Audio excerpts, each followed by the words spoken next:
pi taqsim 12 ko'paygan 12 ko'paygan kosinus 11 pi taqsim 12 taqsim 12 adashmaydi. plus Kosinus pi taqsim 12. Pi taqsim 12 ko'paygan Sinus 11 pi taqsim 11 pi taqsim 12 ni sinus ana birinchi formula. birinchi forma keladi. Sinus alfa ko'paygan kosinus alfa, kosinus beta plus kosinus alfa sinus beta. Bitta pi. Demak, birinchi formula bo'yicha sinus alfa plus betami? Sinus pi taqsim Sinus 12 pi taqsim 12 plus bitta 11 pi taqsim 12. bitta pi taqsim 12. Bu pi teng. Pi bu. Haqiqatan o'zim yaxshi o'zim esimda qolar ekan. Anglashmay turing.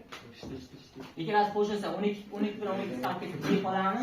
Sinus pi dan ichiga teng. 0 ga teng. Tushunarli? 12 bilan 12 shuni chiqarib ketib tushunyapmi shuni?